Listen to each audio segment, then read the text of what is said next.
Сәлем достар, сіздермен бірге Жанат. Бүгін біз сіздермен менің ең жақсы көретін зебра пирогымның ең жақсы рецептісімен бөлісетін боламын. Видеоның соңына дейін қарап лайк басып, комментарий жазуды ұмытпаңыздар. Алдымен осылай барлық жұмыртқамызды салып, оларды араластырамыз. Мұнда мен әдейі венчикпен көрсеттім. Егер сізде миксер болмаса деп, миксеріңіз болса, миксермен араластырсаңыздар өте жеңіл болады. Жұмыртқадан кейін қант салып араластырамыз. Бұл пирог өте тез дайындалады. Және де бұл бисквит ретінде тортқа да қоссаңыздар болады. Негізі без пропитки өте әдемі болып шығады. Осылай қантымыз бен жұмыртқамыз араласқаннан кейін ас содасын саламыз. Ас содасын уксуспен гаршит етсеңіздер болады. Немесе осылай мен сияқты өлтірмей ақ салсаңыздар болады. Осылай ас содасын салып, көпіршігеннен кейін үстіне қаймағымызды, оның үстіне ертілген сары майымызды құямыз. Сөйтіп барлық қоспамызды бір текті күйге жеткенше араластырамыз.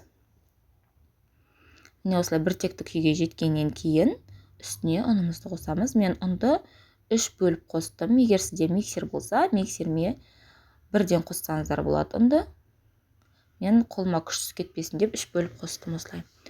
Ұныңызбен қоспаңыз араласқан кезде міндетті түрде комочек қалып кетпейтініне көз жеткізіңіз. Осылай әдемілеп араластырамыз. Комочек қалмайтындай қоймалжың бір текті консистенцияға жеткенше міне бізде осылай әдемі қамыр шықты тестая. Одан соң екінші ыдысқа жартысын құйып алыңыздар. Егер мен мұнда қазір 3-тен 1 бөлігін құйып алдым. 3-тен 1 бөлігі менде какао қосқаннан кейін өте қатты қою болып кетті. Сондықтан мен сіздерге тағы да айтамын, тестінің жартысына какао қосыңыздар. Прям тең жартысына, иә. Осылай какаомен араластырамыз тестімізді. Какао тұрған сайын қоюланады. Мына жерде қазір сұйық болып тұр ғой.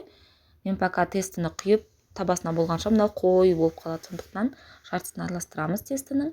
Міне осылай, егер сізде асты бар таба болса, тіптен жақсы, жоқ болса осылай фольгамен орайсыздар. Және де ештеңе жағудың қажеті жоқ табаға. Бірден тестімізді құямыз. Міне осылай тестімізді құйып барлық. Одан соң шоколадный тестіміз саламыз. Міне көріп тұрсыздар, қоймалжың болып қалды.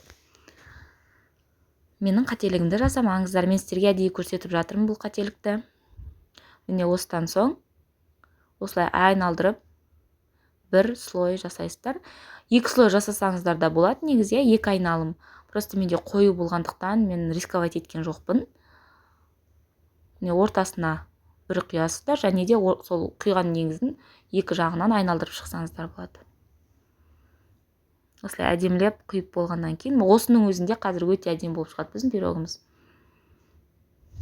Дәмі енді керемет болады. Ең басты тез жасалады ғой. Қонағыңыз келген кезде уже жарты сағатта пирогыңыз дайын тұрады. Міне осылай әдемілеп құйып болғаннан кейін енді сәндейміз. Шпажкамен немесе зубочисткамен осылай шетінен ортаға қарай сызып шығамыз видеодағыдай. Одан соң ортасынан шетіне қарай сызасыздар. Міне бізде осындай әдемі гүл болып шығады. Рисунокке осы табамызды қызып тұрған пеште 180 градуста 30-35 минут пісіріп аламыз.